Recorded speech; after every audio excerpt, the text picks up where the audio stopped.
وقت کے ساتھ ساتھ ہمارے لیے آسانیاں بڑھتی گئیں، سہولیات آتی گئیں۔ پہلے بہت سارے لوگ کہتے تھے دیہاتوں میں بجلی نہیں ہے، وہ میسر آئی، پنکھے چلنے لگے۔ اب تو کسی وقت بند ہوتی ہے تو لوگ جنریٹر کا بندوبست کر لیتے ہیں، پھر اس کی جگہ پہ اے سی نے لے لی۔ ٹھنڈا ترین کمرہ، آنکھ ہے کہ کھلنے کا نام نہیں لیتی، وجود ہے کہ وہ کروٹ بدلنے کو تیار نہیں ہوتا۔ من پسند کھانے، من پسند گاڑیاں، کشادہ سفر۔ اس کا لازمی نتیجہ یہ نکلا ہے کہ آہستہ آہستہ لوگوں کے مزاجوں کے اندر نئی سہولیات سے فائدہ اٹھانا برا نہیں، لیکن چاہیے تو یہ تھا نا کہ اگر سفر آسان ہونے لگے ہیں تو پھر سفر ذرا زیادہ ہونے لگ جاتے ہیں۔ اگر ہمارے لیے گنجائش بنی ہے تو ہم زیادہ جگہوں پر جا کر پیغام محبت بانٹتے ہیں، لیکن ہم نے تن آسانی کو اوڑھ دیا۔ نبی اکرم صلی اللہ تعالی علیہ وآلہ وسلم کی مقدس حیات مسلسل جد و جہد ہے، مسلسل کوشش ہے، مسلسل کاوش ہے۔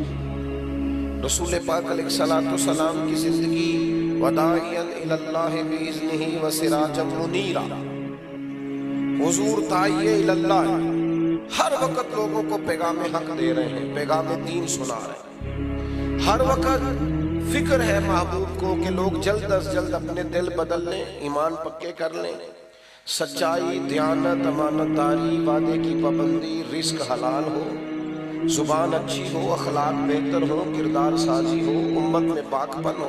وداعیا الی اللہ، اللہ کی طرف دعوت دے رہے ہیں۔ اور اس رستے میں اگر دشمن کفر، شرک یہ رکاوٹ پیدا کرتے ہیں تو پھر حضور تلوار اٹھاتے ہیں، پھر نبی پاک علیہ السلام جہاد کا لباس پہنتے ہیں، پھر حضور صحابہ کو تیاری کراتے ہیں، پھر محبوب پاک علیہ السلام نے اس طرح کام فرمایا، اس طرح عملاً جد و جہد کی کہ اگر صحابہ خندق کھود رہے ہیں تو حضور بھی چٹانیں توڑ رہے ہیں۔ جو چٹان صحابہ کہتے ہم سے نہیں ٹوٹتی تھی، وہ بھی مدینے والے محبوب نے ہمیں توڑ کے دی۔ فعال زندگی، جد و جہد والی زندگی، کوشش اور کاوش والی زندگی، باہمت زندگی، تگ و دو والی زندگی۔ ملت کے جوانوں، کیوں سوچتے ہو کہ میں اتنے سال کام کروں گا پھر آرام سے بیٹھ کے کھاؤں گا؟ کیوں آرام سے بیٹھے؟ یہ جو عشق ہوتا ہے یہ کوئی آرام سے بیٹھنے دیتا ہے؟ یہ جو محبت ہوتی ہے یہ کوئی آرام سے بیٹھنے دیتی ہے؟ اقبال کہنے لگے وقت فرصت ہے کہاں، کام ابھی باقی ہے۔ وقت فرصت ہے کہاں، کام ابھی باقی ہے۔ نور توحید کا اتمام ابھی باقی ہے۔ 4.5 ارب کافر کو مسلمان کرنا ہے۔ هو الذی ارسل رسولہ بالہدی ودین الحق لیظہرہ علی الدین کلہ۔ حضور کے دین کے جھنڈے کو لینا ہے، اور یہ وہ دین ہے جو دنیا میں غالب ہونے کے لیے آیا ہے۔ اس دین کے غلبے کے لیے جد و جہد کرنا۔ نبی پاک علیہ الصلوۃ والسلام فتح یاب ہو کر پورا، اللہ کے رسول علیہ الصلوۃ والسلام نے فتح، ان فتحنا لک فتحا مبینا اذا جاء نصر اللہ والفتح، پوری فتح اللہ نے دی، مکمل دین کر کے رسول پاک نے عطا فرمایا۔ آپ کی توجہ ہے میری بات پر؟ لیکن حضور کے وصال ظاہری کے فوراً بعد کیا ہوا؟ حضور کے اللہ جزاک حضور علیہ السلام کے حیات ظاہری میں ایک شخص نے دعویٰ نبوت کر دیا۔ حضرت ابوبکر صدیق کا زمانہ آیا تو وہ ایسا نہیں تھا کہ اب فتوحات ہو چکی ہیں، اب مکہ بھی فتح ہو چکا ہے تو ابوبکر صدیق نکلا کریں گے اور آرام سے ممبر پہ بیٹھیں گے اور حالات بڑے سازگار ہوں گے اور روٹین میں کام میں، ایسا نہیں ہوا۔ مسلمہ قذاب کے خلاف باقاعدہ جنگ لڑنی پڑی، فوجیں تیار کرنی پڑی، جناب صدیق اکبر کو لوگ روانہ کرنے پڑے، ختم نبوت کے تحفظ کے لیے میدان میں رہنا پڑا۔ پھر منکرین زکوٰۃ پیدا ہو گئے، ہم زکوٰۃ نہیں دیں گے، پھر جناب صدیق اکبر کو اس کے لیے تلوار اٹھانا پڑی۔ مشورہ دیا گیا، حضرت ابوبکر صدیق کو لوگوں نے مشورہ دیا، کہا جناب ابھی حالات ٹھیک نہیں ہے تو آپ نہ منکرین زکوٰۃ کے خلاف جہاد نہ کریں، مسلمہ قذاب کے خلاف ابھی آپ فوج فوج کشی نہ کریں، تھوڑا سا موقع دیں، ابھی حالات ٹھیک ہو جائیں، صحیح معنوں میں حکومت قائم ہو جائے، اس کے بعد پھر دیکھی جائے گی۔ تو حضرت صدیق اکبر نے کیا فرمایا؟ آپ فرمانے لگے اگر میں رہ گیا نا مدینے میں اکیلا اور جنگل کے درندے آ کے آپ تشریف رکھ لیں گے، اللہ آپ کو جزائے خیر دے، آپ نہ اٹھیے گا اسٹیج سے، اللہ آپ کو برکت عطا فرمائے۔ اس بندے ٹھنڈی ٹھنڈی تقریر کرنا لے ہوندے نا، آپ نہیں شور کر دے تو پھر لاتے ہو گئے تو پریشان بھی ہوندے، شور نہیں کرنا تو پھر ہونے بھی نہیں دینا۔ آپ مہربانی کریں، ایڈا لمبا مسئلہ نہیں کہ جڑا پانی والا کام خراب ہونے لگا ہے، تو تقریر ہی چھوٹی ہے، انشاءاللہ اتنی دیر تو نیڑے لگ جائیں گے پانی کی۔ آپ توجہ رکھیں میری بات پر، تو جو عرض کر رہا ہوں اس پر غور کریں کہ آپ حضرت ابوبکر صدیق رضی اللہ تعالیٰ عنہ نے بالکل آرام سے حکومت نہیں چلائی، بلکہ آپ فرمانے لگے اگر میں مدینے میں اکیلا رہ گیا اور جنگل کے درندے آ کے میری بوٹیاں بھی نوش کے لے گئے تو پھر بھی میں دین کو انہی بنیادوں پہ قائم رکھوں گا جو اصول مدینے والے رسول نے عطا فرمائے۔ ہم کسی کو رکھنا سازی نہیں کرنے دیں گے، عملاً جدوجہد۔ اور جناب عمر کا جو دور تھا، اوئے ہوئے کم ملیں گے آپ کو ایسے لوگ جو دن پر مزدوریاں کرتے، مزدوروں کی طرح جناب عمر کام کرتے۔ ان کی دوپہر کس طرح کی تھی؟ دوپہر ان کی اس طرح کی تھی کہ حضرت عثمان غنی رضی اللہ تعالیٰ عنہ فرماتے ہیں کہ سخت تیز دھوپ، سب مدینے کے لوگ دروازے اندر سے بند کر کے سو رہے تھے، مجھے کسی مجبوری کے لیے چھت پہ جانا پڑا، دھوپ میں جایا نہیں جاتا تھا، تو میں نے دیکھا دور سے ایک بوڑھا اونٹ ہانکتا ہوا آ رہا ہے، تو میرے دل میں خیال آیا یار عصر کے بعد اونٹ چرا لیتا، یہ کوئی ٹائم تھا، عصر کے بعد چرا لیتا، ہر بندہ سو رہا ہے یہ بھی آرام کرتے۔ فرماتے ہیں میں نے سوچا یہ قریب آتا ہے تو سمجھاتا ہوں، میں جب اتر کے چھت سے دروازے کے رستے گلی میں آیا، جب تک وہ قریب آ گئے تھے انہیں دیکھ کر تو میرے آنسو نکل گئے، یہ عام آدمی تو نہیں، یہ تو امیر المومنین عمر ہے، کڑاکے کی دھوپ اور اونٹوں کو لیے آ رہے ہیں۔ میں نے عرض کیا امیر المومنین آپ آرام کرتے؟ عصر کے بعد دیکھا جاتا، فرمانے لگے یار یہ 2-3 اونٹ مسلمانوں کی امانت تھی، غنیمت کا مال تھا، دوڑ گئے تھے، پکڑ کے لایا ہوا۔ تو کہتے میں نے جلدی سے عرض کی، میں نے کہا حضور کسی غلام کو کہہ دیتے، گرمی اتنی سخت ہے۔ فرمانے لگے جس طرح سارے سو رہے تھے غلام بھی سو رہے تھے، اور ویسے بھی ذمہ داری غلام کی نہیں، ذمہ داری میری ہے۔ یہ نہ ہم سو گئے، ہم نے آرام کیا، ہم نے دوسروں پہ ڈال دیا، ہم نے کہا مینوں اتبار پڑا ہے، ان بڑے بندے نے کام کرنا، اب فلانا کر رہا ہے، ڈیوٹیاں ہی نہیں کی، ذمہ داریوں کا احساس ہی نہیں کیا، وہ کام جو ہمارے۔ اور پھر دور حضرت عثمان غنی کا آیا، اچھا دن پر یہ ڈیوٹی جناب عمر کی، اور رات لوگ سوتے تھے اور جناب عمر چہرے پہ کپڑا ڈال کے گلیوں میں گھومتے تھے، اپنی زندگی جدوجہد کے ساتھ گزاری، جدوجہد کے ساتھ۔ حضرت عثمان غنی کا زمانہ مبارک آیا، چاروں جانب سے فتنے، حضرت عثمان کا گھر گھیر لیا گیا، قتل کی تیاری ہو گئی، عثمان ڈٹے ہوئے ہیں۔ ان مشقتوں کے بیچ بھی سیدنا عثمان فرماتے ہیں مجھ سے میرے نبی نے فرمایا کہ عثمان اللہ تمہیں قمیض پہنائے گا، لوگ اتارنا چاہیں گے اتارنا مت، میں یہ قمیض اتار نہیں سکتا، سوال نہیں پیدا ہوتا۔ سخت ترین 40 دن پانی نہیں ملا، کھانا نہیں ملا حضرت عثمان غنی کو۔ یہ شہادت گاہ الفت میں قدم رکھنا ہے، لوگ آسان سمجھتے ہیں مسلمان ہونا، زخم پہ زخم کھا کے جی، خونے جگر کے گھونٹ پی، آہ نہ کر لبوں کو سی، یہ عشق ہے کو دل لگی نہیں۔ تو نے آسان سمجھ لیا ہے، لوگ میں جی لاڈلا ہوتا ہوں فلانے کا، وہ تو گھر بیٹھا ہی لاڈلا بن گیا، تو کو نہیں لاڈلا، لاڈلے تو میدانوں میں ہوتے ہیں، لاڈلے تو میدانوں میں ہوتے ہیں۔ اور مولا علی شیر خدا کبھی بدر میں تلواریں اٹھائے، کبھی احد میں محنت کرتے، اور اتنا شوق تھا، ایک جنگ میں حضور نے فرمایا علی بہت سارے لوگوں کو میں نائب بنا کے چھوڑ کے گیا ہوں، کبھی کسی کی باری کو، آج آپ کی باری ہے نائب بن کے رہنے کی مدینے۔ تو مولا علی رو پڑے، کہنے لگے حضور میں میدان کا آدمی ہوں، آپ مجھے بچوں اور عورتوں کے پاس چھوڑ کے جا رہے ہیں۔ اتنی جدوجہد کا شوق۔ اور جب کوفے کی جامع مسجد کے پاس 21 رمضان المبارک کو خنجر کا زخم لگانا مولا علی کو، تو وعدہ کیا ہوا تھا نا کہ کریم تیرے دین پہ جان دینی ہے، تو لوگ کہتے ہیں میرے بیٹے کو بلانا، او فلاں دوڑ کے آنا، لیکن مولا علی کو زخم لگا تو کیا کہتے فزت برب الکعبہ، کعبے کے رب کی قسم علی آج کامیاب ہو گیا ہے، اور لے سجنا سا توڑ نہیں بھائی، آ جان بھی دیتی تیرا تیرے، اپنی زندگی جدوجہد والی بنائیں۔ امام حسن بھی شہید ہوئے، زہر دیا گیا، شدید تکلیف، لیکن کمال پتہ کیا ہے میرے محبوب کی اولاد کا؟ کمال پتہ کیا ہے؟ زخم جتنے مرضی گہرے ہوں، حالات جتنے مرضی خطرناک ہوں، لیکن ان کے اخلاق، ان کا کردار، ان کی وفاداری، ان کی خاندانی وجاہت، ان کے وہ کمالات، ایک منٹ کے لیے بھی ان میں فرق نہیں آیا۔ اور پیچھے بولو نا دوستو، او بھائی نہ بولو جو بالکل اینڈ پہ خاموشی سے بات سن، یہ چپ کرانے والے ذرا چپ کرنا۔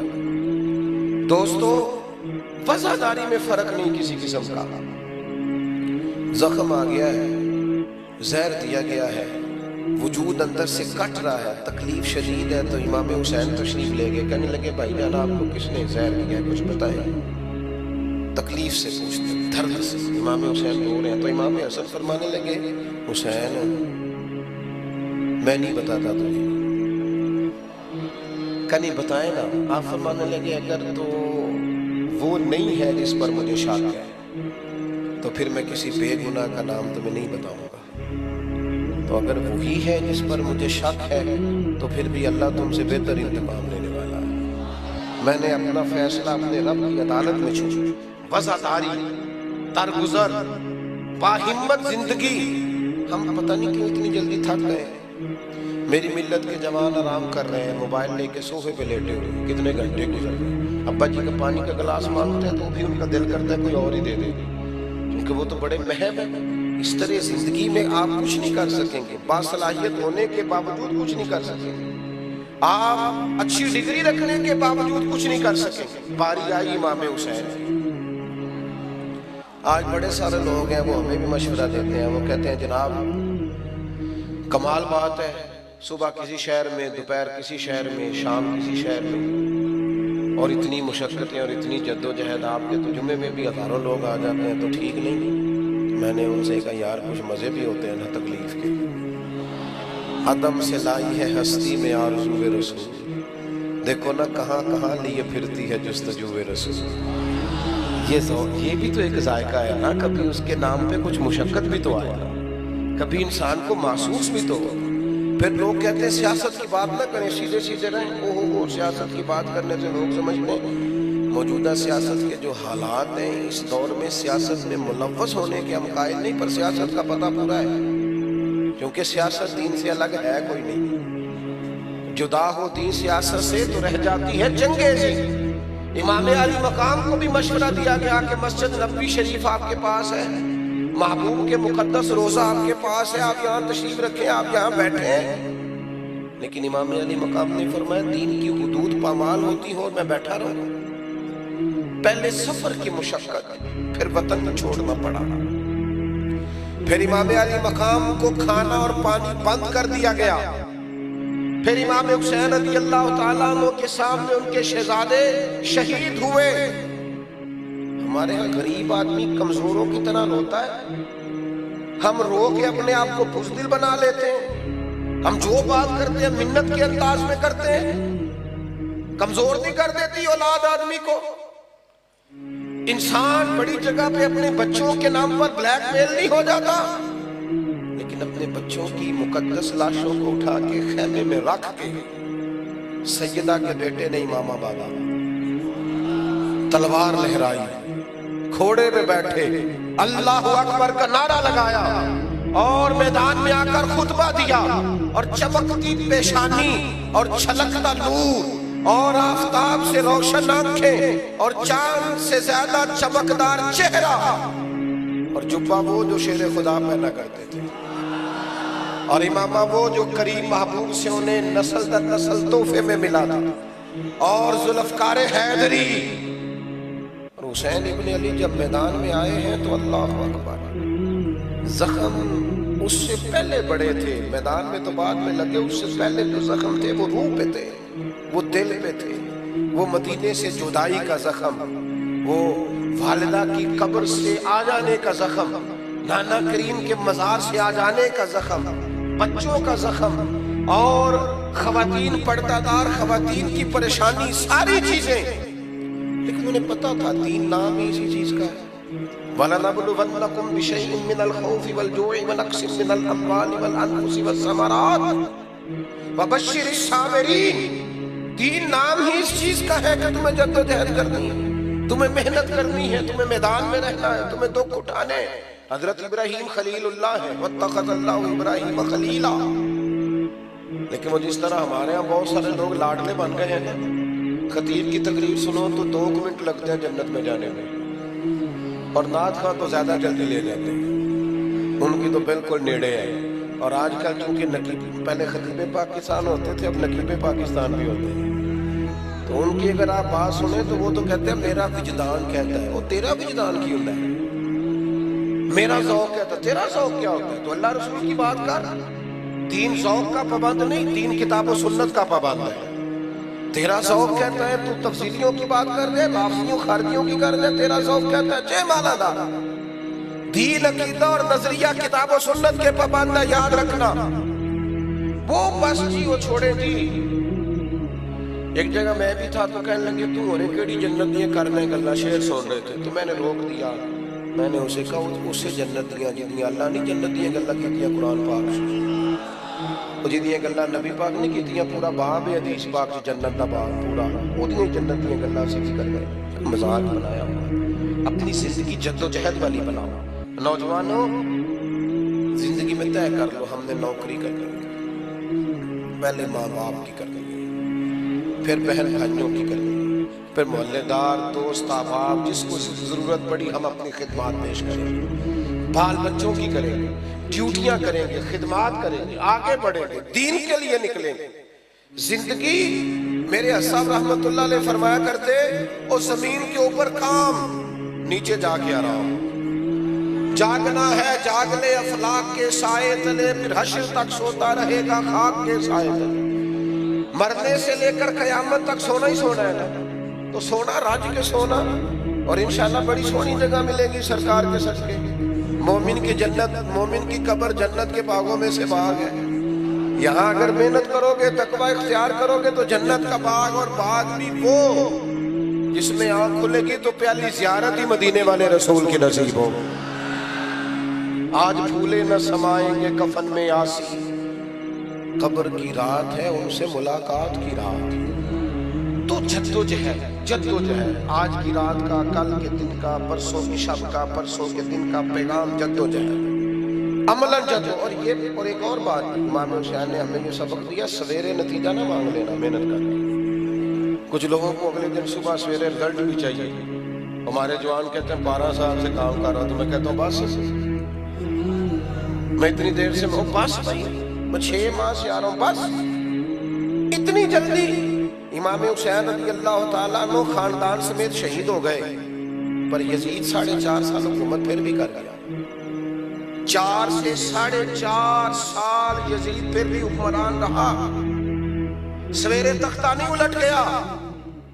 لیکن آج انقلاب کیا ہے، جو کسی حوالے سے یزید کے وکیل بھی ہیں نا، وہ بھی ذرا ڈر ڈر کے نام لیتے ہیں، ذرا سہم کے بچ کے اشاروں کے نایوں سے، ہیں بھی تھوڑے سے، زیادہ نہیں، کہیں بچا کے نام لیتے ہیں۔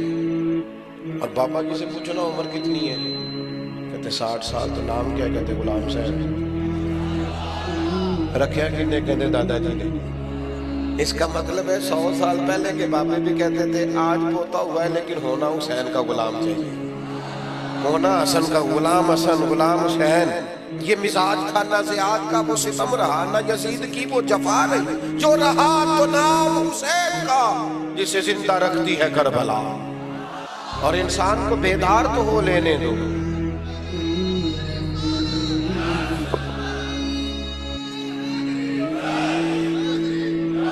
اس محفل کا پیغام جوانوں، یہ پسینے سے گھبرانا چھوڑ دو، اچھا میں پریشان ہو جاتا ہوں. پہلے ڈاکٹر لوگوں سے کہتے تھے آرام کرو، اب جو بھی جاتا ہے کہتے ہیں کوئی کام کرو. ہاں کہتے ہیں کوئی کام کرو، سویرے سیر کیا کرو، کوئی سیڑھیاں چڑھا کرو، کوئی تمہارا وجود ہلکا ہو. سب سے میرا ایک دوست ہے لاہور میں، بڑا پیار ہے، بڑا پیار ہے. تو صحت بہت زیادہ ہے، وجود بہت زیادہ پھول گیا ہے. تو کہتے ہیں میں ڈاکٹر کے پاس گیا، بڑی زیادہ فیس تھی اس کی. تو میں نے اس سے جاتے ہی کہا کہ یہ میرا مسئلہ ہے، سانس پھولتا ہے، طبیعت خراب رہتی ہے. تو کہتے ڈاکٹر مجھے کہنے لگا وزن کم کرو. کہتے میں نے آخیا تو مینوں کار نہیں پتا سی آپ کو پیسے کس چیز کے دیے، یہ تو مجھے پتا تھا گھر میں مسئلہ کیا ہے. تو کہتے ڈاکٹر صاحب پھر مجھے کہنے لگے کہ کار پتا سی تو پھر عمل کرو. عمل کرنا دنیا میں سب سے مشکل. جد و جہد کریں، عمل کریں، اپنی زندگی عمل والی بنائیں، محنت، کوشش، ہمت، طاقت. میری والدہ صاحبہ کو گھر میں 7 بہنیں اور 3 ان کی بہویں. وہ جی آپ چھوڑ دیں کام، اب ہم کرتے ہیں. تو میری اماں نے کہتی نہ بھائی دیو ہے، میں اپنا کام ہے والا میں آپ کرنا ہے. تو ایک دن گھر والوں نے ان سے کہا کہ کیا آپ کو کام پسند نہیں آتا؟ کہنے لگے نہیں، میرا فلسفہ یہ ہے کہ جو بیٹھ گیا پھر وہ بیٹھ ہی گیا. جب تک زندگی ہے بندے کو بیٹھنا، ہمت کریں. آج اس بزم کا پیغام یہ ہے کہ اپنے اندر طاقت. اقبال کے بیٹے نے خط لکھا تھا اقبال کو، کہا تھا میں کسی سے تھوڑے پیسے ادھار لے لوں. تو اقبال نے جواب لکھا، کہنے لگے دیار عشق میں اپنا مقام پیدا کر. تو نیا زمانہ، نئے صبح و شام پیدا کر. اور تو کہتا ہے میں کسی کا سہارا لے کے آگے جاؤں. دیار عشق میں اپنا مقام پیدا کر. ملت کے جوان با ہمت پر چھوڑ دے امیروں کی طرف دیکھنا، امیر رشتہ داروں کی طرف دیکھنا. تو نکل میدان میں. جو میدان میں نکلتا میرا رب اس کی مدد فرماتا ہے، اللہ اسے عطا کرتا ہے. تو رب کریم سے مانگ، وہ اتنا دے گا کہ غریبی کا دکھ نکل جائے. اقبال کہنے لگے دیار عشق میں اپنا مقام پیدا کر. تو نیا زمانہ اور نئے صبح و شام پیدا کر. پتر میرا طریق امیری نہیں فقیری ہے، خودی نہ بیچ غریبی میں نام پیدا کر. تو غریبی میں نام پیدا کر، غریبی میں نام پیدا کر. جو آیت میں نے پڑھی اس کو بھی تھوڑا سمجھ لیں. کچھ چیزیں شریعت میں درجہ رکھتی ہیں، کچھ مباح ہے صرف جائز، کچھ مستحب ہے کر لو ثواب ہے، نہ کرو تو گناہ نہیں. کچھ سنت ہے، پھر سنت میں درجات ہیں، کچھ سنن زوائدہ ہیں، کچھ مؤکدہ ہیں، ان کی آگے اقسام ہیں. کچھ چیزیں واجب ہیں، اور سب سے بڑا درجہ ہے فرض کا. آپ کی توجہ ہے میری بات پر؟ سب سے بڑا فرض، فرائض، فرض ہیں. اللہ تعالیٰ نے قرآن مجید میں فرمایا قُلْ لَا أَسْأَلُكُمْ عَلَيْهِ أَجْرًا. محبوب غلاموں سے فرما دے میں تبلیغ دین پر تم سے کوئی اجر نہیں مانگتا. إِلَّا الْمَوَدَّةَ فِي الْقُرْبَى. بس میرے اذان سے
تو قرآن مجید میں اللہ کریم نے فرمایا قُلْ لَا أَسْأَلُكُمْ عَلَيْهِ أَجْرًا إِلَّا الْمَوَدَّةَ فِي الْقُرْبَى۔ اے محبوب علیہ السلام، آپ اپنے غلاموں سے فرما دیں کہ میں تبلیغ دین پر تم سے کوئی اجر نہیں مانگتا، إِلَّا الْمَوَدَّةَ فِي الْقُرْبَى، بس میرے قریبیوں سے پیار کرتے رہے، اہل بیت اطہار سے، ازواج پاک سے، چاروں شہزادیوں سے، سیدہ فاطمہ سے، مولا علی سے، ان کی اولاد سے۔ میں آپ کو عرض کر رہا تھا کہ دین میں درجات ہیں۔ صدر اللہ فاضل سید نعیم الدین صاحب مراد آبادی فرماتے ہیں کہ یہ جو حضور کی اولاد کی محبت ہے نا، ادھر دیکھنا میری طرف، فرماتے ہیں یہ جو حضور کی اولاد پاک کی محبت ہے یہ فرائض دین میں سے ہے، یہ فرض عین ہے، فرض عین۔ اس میں کمی ہو گئی تو تمہارے دین کے معاملات، ضروریات دین کے معاملات مکمل نہیں ہوں گے۔ میں 20 دفعہ کہتا ہوں کہ ہم ذکر اہل بیت کوئی کسی کی وجہ سے نہیں کرتے، حضور کی اولاد کا ذکر ایمان ہے۔ اور کمزور نہ پڑنا کبھی بھی زندگی میں، کسی پراپوگنڈے کا شکار نہ ہو، اصحاب رسول ہو یا اولاد رسول ہو، اپنے دل کو بار بار ٹٹولنا، جتنا جتنا ان سے پیار کرتے جاؤ گے اتنا اتنا ایمان مضبوط ہوتا جائے گا۔ اور کبھی آپ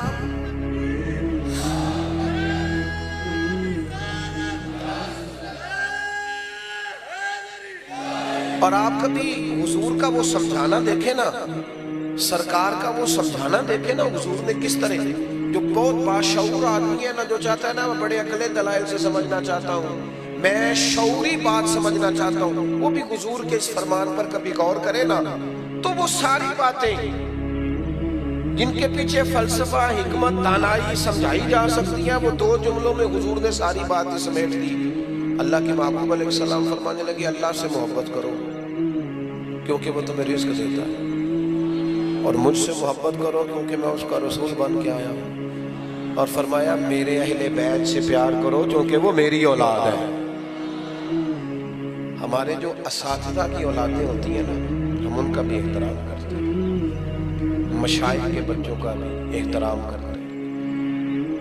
امام اعظم ابو حنیفہ شاگردوں کے ساتھ ایک جگہ باغ میں بیٹھے تھے، کچھ درسی کام ہو رہا تھا تو بچہ کو کھیل رہا تھا، بار بار باغ میں آتا، امام صاحب بار بار کھڑے ہو جاتے تھے، بار بار۔ کئی بار ایسا ہوا، بوڑھے آدمی تھے، اٹھنا بیٹھنا، ایک شخص نے کہا حضور بس بھی کریں، یہ بچہ ہے پتہ نہیں کتنی دفعہ آئے گا، تو امام صاحب بڑی سنجیدگی سے، چہرے پر کافی کیفیت بن گئی، فرمانے لگے 100 دفعہ بھی آیا تو میں کھڑا ہوں گا۔ حضور کیوں؟ فرمانے لگے میرے استاد جی کا پوتا ہے تے اصلا نال جے نیکی کریے تے او نسلا تاک نہیں بھولدے، ہاں اصلا نال جے نیکی کریے تے او ہم تو اساتذہ اور مشائخ کے بچوں کے ناموں پر نظریں جھکانے والے ہیں، یہ تو رسول پاک کی اولاد ہے، یہ تو نبی پاک کا خاندان، کبھی بھی کمزور نہ پڑنا، یہ محبت فرائض دین میں سے۔ آج کل چونکہ ہر چیز بحث کے نام ہو گئی ہے اور ہر چیز پر اب بحث ہوتی ہے، چلو علماء کبھی احقاق حق کے لیے کر بھی لے، لیکن عوام ہر وقت بحث کرتی ہے۔ خدا را پیار کرنا، محبت کرنا، درد سے 9-10 محرم کو نا روزہ رکھیں اور قرآن مجید کی خود تلاوت کریں، جتنا خود پڑھ سکتے ہیں نا۔ یہ آج کل یہ بھی بڑا مسئلہ ہے اصالہ ثواب کے لیے کہ جسے لینا منع نہیں، لیکن یار تو خود بھی تو کچھ پارا پڑھنا، یہ سارا دوسروں سے تو نے مطالبہ کرنا۔ جتنا پڑھ سکتے ہیں خود پڑھیں، حلال طیب پاکیزہ پیسوں میں سے لنگر شریف بنائیں، تھوڑا بنا لیں، سادہ بنا لیں، لیکن طیب طاہر نظر پیش کریں، اور اپنے گھر میں امام حسین کے نام کا ذکر کریں، اپنے بچوں کو بٹھا کے۔ حضور نے ہمارے ذمہ لگایا ہے کہ اپنی اولاد کو میری اولاد کی محبت سکھاؤ، اپنے گھر والوں میں بیٹھ کر بزم سجائیں۔ جو عنوان تھا اس پر بھی 1-2 بات کر دوں، اگرچہ مضمون مکمل ہو گیا۔ ہمارے دوستوں نے عظمت والدین کانفرنس رکھی ہے۔ انسان کی نا کچھ کمائیاں ایسی ہوتی ہیں جو وہ سمجھتا ہے کہ یہ میری کل جمع پونجی ہے، یعنی کچھ جگہوں پہ نا بندہ فل انویسٹمنٹ کر دیتا ہے، ساری رقم وہیں لگا دیتا ہے، بعد میں وہ کہتا ہے ساری یہاں لگ گئی، یہ میری کل جمع پونجی۔ یہ جو اولاد ہوتی ہے نا، یہ بندے کی کل جمع پونجی ہوتی ہے۔ یہاں مال بھی لگا ہوتا ہے، اور آپ یقین کریں بچوں پہ لگا کے ماں باپ کبھی حساب بھی نہیں کرتے، بچے بعد میں کرتے ہیں حساب، ابا جی تو پرسوں ہی 5000 دیتا ہے، لیکن ابا جی کبھی صاحب بچے کر لیتے ہیں کسی کو، کبھی پچھتاوا نہیں ہوتا بندے کو اولاد پر خرچ کر کے، کبھی بھی، بلکہ جس دن ابا زیادہ خوش ہوتا ہے اس دن بچوں کے لیے تحفے لے کے جاتا ہے، بچوں کے، بعد میں بچے یہ کام نہیں کرتے، ان کے پھر یار ہو جاتے ہیں، دوست ہو جاتے ہیں، پھر ٹھنڈے علاقوں کا سفر ہوتا ہے، ان کے اپنے پروگرام ہوتے ہیں۔ انسان اپنی زندگی میں سب سے زیادہ، میں نے دیکھا ہے چڑھتی جوانی میں بھی والد کہتا ہے یار عید آ گئی تو گھر والوں سے کہتا ہے میرے کپڑے نئے ہی ہیں، حالانکہ اس کی خواہشات ہیں، کہتا ہے بچوں کے لے لو۔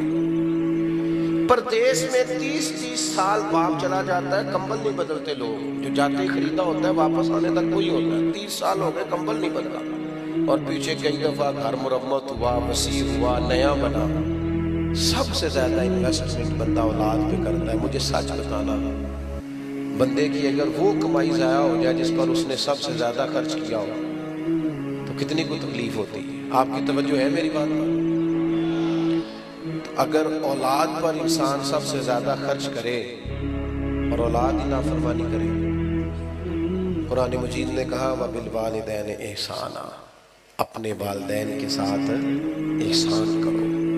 نبی پاک علیہ السلام سے ایک نوجوان نے پوچھا تھا یا رسول اللہ میرے ابا جی مجھ سے پیسے مانگتے ہیں، حکم کیا ہے؟ سادہ سا جواب تھا، دے دے یا نہ دے، دو ہی باتیں۔ والد صاحب پیسے مانگتے ہیں، کیا کروں؟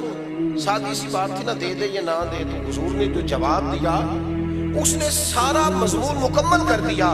محبوب فرمانے لگے تو بھی اپنے باپ کا ہے، تیرے پیسے بھی تیرے باپ کے، جب ہے ہی اسی کے تو یہ تو نے کیا کہا دوں یا نہ دوں، ہے ہی اسی کے، ہر چیز ہی اسی کی ہے۔ ہمارے ہاں کچھ بچے نا والدین کے پاس اس طرح جاتے ہیں رات کو جس طرح MBBS ڈاکٹر نہیں وارڈ میں جاتا تھا، ابا جی کیا حال ہے، دوائی کھائی تھی، کوئی چیز تو نہیں چاہیے، تو ڈاکٹر ہے، تو یہاں ہیڈ آف دی ڈپارٹمنٹ ہے، پتہ کرنے ہے، وہ ان کے پاس بیٹھ، ان کے پیروں میں بیٹھ، انہیں وقت دے۔ تجھے پتہ ہے نبی پاک علیہ السلام نے فرمایا جنت ماں کے قدموں کے نیچے، حضور نے فرمایا جس کا باپ راضی اس کا اللہ راضی، جس کا باپ ناراض اس کا رب ناراض۔ بھلے شاہ تو آسمانی اٹھدیاں پڑھنا جیڑا گھر بیٹھا انہوں پڑھیا ہی نہیں۔ او خدا کے بندے تو ان کی رضا کو پا جا، یہ سمجھ یہ کیا چاہتے ہیں، تو اس طرح پوچھ رہا جیسے ڈاکٹر پوچھتے ہیں۔ آپ ابا جی کے فرما بردار ہے، کہتے ہیں بالکل خرچہ دیتا ہوں، تو خرچہ تو کوئی بندہ غریب سمجھ کے بھی دے دیتا ہے، خرچہ دینا کمال ہے۔ تو بتا انہیں اپنی زندگی میں مقام کیا دیتا ہے، ان سے مشورہ کتنا لیتا ہے، تیری زندگی میں ان کا کردار کتنا، ان کا حکم تو کتنا مانتا ہے، ان کی مرضی کے مطابق تو کتنا چلتا ہے۔ اپنے آپ کو ڈھالیں، اپنے آپ کو ڈھالیں ماں باپ کی مرضی کے مطابق، ان کو دیکھیں وہ کیا چاہتے ہیں، ان کو خوش کریں۔ ہلکی سی بھی بندہ بات کر دے نا ابا جی کو، ہلکی سی، چونکہ ان کی کل انویسٹمنٹ اولاد ہوتی ہے، بندہ اتنا بھی کہہ دے نا ابا جی اب آپ بھی سمجھدار ہو جائیں، دنیا بدل گئی ہے، تو ابا ساری رات سوتا نہیں رو رو کے کہ پتر میں ہی نہیں سیانا، زندگی تیرے نام کر دی۔ ہلکی سی بھی کبھی ماں باپ کے معاملے میں کسی قسم کی کمزوری نہ دکھاؤ۔ اور نوجوانوں آپ جوان ہیں تو آپ کا حوصلہ بھی جوان ہونا چاہیے، اور جو ماں باپ کی جھڑکی نہیں سہ سکا پھر اس نے سہنی کس کی، ان کی سہو، یہ ڈانٹ دے تو برداشت کرو، ان کے بارے میں اپنی طبیعتوں کو نرم کرو، اور 12 حقوق اعلیٰ حضرت بریلوی رحمۃ اللہ تعالیٰ علیہ نے لکھے ہیں جو ماں باپ کے وصال کے بعد بندے کی ذمہ داری ہیں: کفن دفن کا بندوبست، احسان ثواب، دعائے مغفرت، اور ان کے رشتہ داروں سے اچھا سلوک، اور ان کے دوستوں سے اچھا سلوک۔ نبی پاک علیہ السلام نے فرمایا جو چاہتا ہے نا کہ وہ ماں باپ سے ان کی قبر میں بھی اچھا سلوک کرے، وہ ماں باپ کے دوستوں سے اچھا سلوک کرے۔ ایک نوجوان نے عرض کیا تھا یا رسول اللہ کہ ماں باپ چلے جائیں اور کچھ پچھتاوا رہ جائے، بہت سارے لوگوں کو رہ جاتا ہے، یار پتہ ہوتا اتنی جلدی چلے جانا ہے تو میں یہ کرتا، ماں باپ چلے جائیں پچھتاوا رہ جائے تو کیا حال ہے؟ تو حضور فرمانے لگے ان کے لیے دعائے مغفرت کار، اور اتنی کار امید ہے اللہ تجھے فرما برداروں میں درج فرما دے گا۔ الترغیب و ترغیب میں یہ حدیث موجود ہے۔ میرے بھائی ماں باپ کے لیے اپنے دلوں کو نرم کر لیں، طے کر لیں کہ کبھی بھی ان کے سامنے آنکھیں اٹھا کے بات ہو۔ اور آپ کو یقین سے کہوں جن لوگوں کو بندہ سب سے جلدی راضی کر لیتا ہے وہ ماں باپ ہے۔ اماں کو راضی کرنے میں 1.5 منٹ لگتا ہے. ابا جی چلو زیادہ ڈاٹے بھی ہوں تو 5-6 منٹ لے لیتے ہیں, زیادہ بھی ڈاٹے ہوں تو اس سے زیادہ. ایک ہمارے دوست ہیں پروفیسر صاحب ہیں, باتیں یاد آ رہی ہیں ورنہ ختم کرنے لگا تھا. وہ کہتے ہیں میں پروفیسر ہیں, کہتے ہیں میرے کافی سارے شاگرد گھر میں بھی نیچے ٹیوشن سینٹر بنایا, کافی سارے لوگ جانتے ہیں اور جمعہ بھی وہ پڑھاتے ہیں. کہتے ہیں ہر جگہ عزت تھی. تو ابا جی نا جب بھی آواز وہ دیتے کہ او کاکا ادھر آئے نا, میرے شاگرد کھڑے ہوتے ہیں, تھوڑا سا حضرت صاحب ہو تو وہ پھر حضرت صاحب بن جاتا ہے. وہ کہتے ہیں مجھے تھوڑا سا نا. ایک دن میں نے بڑے چپکے سے اماں جی سے کہا کہ ابا جی سے کہیں گھر میں اکیلے ہوں تو جوتے بھی مار لیا کریں, پر یہ کیا سب کے بیچ وہ بڑا ڈانٹ کے بلاتے ہیں. ابا جو ہوتا ہے نا اس کے لیے ذرا اظہار محبت مشکل ہوتا ہے. باپ ہوتا ہے نا, اماں تو کہہ لیتی ہے میں صدقے جاواں, تو والد ذرا اس کا یہ جملہ ہی نہیں, وہ کیسے کہے. حالانکہ پیار والد بھی بڑا ہی کرتا ہے, کوئی اس کا اندازہ کر سکتا. یعنی کوئی بندہ آپ کی سیٹ پہ بیٹھ جائے آپ کو اچھا نہیں لگتا, اور اگر پتر بیٹھ جائے بندہ کہتا ہے لو میں تے بچ گیا جو میرا منڈا سیٹ پہ آ گیا سام گیا سارا, بندہ عزت محسوس کرتا. وہ کہتے ہیں میرے نام, میں نے اماں جی سے کہا کہ اماں جی آپ ابا جی سے کہے والد صاحب ذرا ڈاٹی طبیعت کے تھے, سخت مزاج تھے. تو اماں بھی ذرا سہم کی بات کرتی تھی, کہنے یہ آج ضرور کروں گی. تو میں کمرے میں پیچھے چھپ گیا, اماں ضرور بات کرنا. ابا جی آئے تو والدہ کہنے لگی ساڈا منڈا جے تے نافرمان ہے تے تاں دسو, جے کوئی گل نہیں مندا تے تاں دسو. تسی ایویں جی کھلوتے ہوندے نے تے تران لگ پے, ادھر آئے نا. تو کہتے ہیں میں نے اس دن دیکھا کہ میرے ابا کو مجھ سے کی ساری زندگی انہوں نے ڈانٹا ہے, آج پتہ چلا کتنا پیار ہے. ابا جی رو پڑے, کہنے لگے کرما لیے تے مسیتے جانا تاؤں دے دوالے راش ہوتا جمعہ پڑھانے, کار ہونا تے شاگردوں دے دوالے. میں تھوڑا جہا تاں طرح نہ میرے پتر نو کلے نظر ہی نہ لگ جائے, کدھرے نو نظر نہ لگ جائے. تو میں کہنا انہوں کوئی ہوئے آکھن والا بھی تے وچ ہونا چاہیے نا, کدھرے میرا بچہ تینوں پتہ نہیں چل. کہتے میں اتنا تڑپا کہ میں آ کے ابا کے پیروں سے لپٹ گیا. میں کہا ابا جی کمال ہو گیا, اتنا پیار. فرمان لگے تینوں پتہ نہیں ہو جدو جمعہ پڑھا رہا ہوں تو میں پڑھ کے انہوں پھونک رہا ہوں, میرے بیٹے نو کدھر نظر نہ لگ. تو میرے بھائی آپ اندازہ نہیں کر سکتے یہ لوگ کتنا چاہتے ہیں. اس لیے میں بڑی دنیا گھومتا ہوں, لیکن جب تک اماں جی تھی نا تب تک ماحول اور تھا. سبحان اللہ والحمد للہ ولا الہ الا اللہ واللہ اکبر, اللہ اکبر.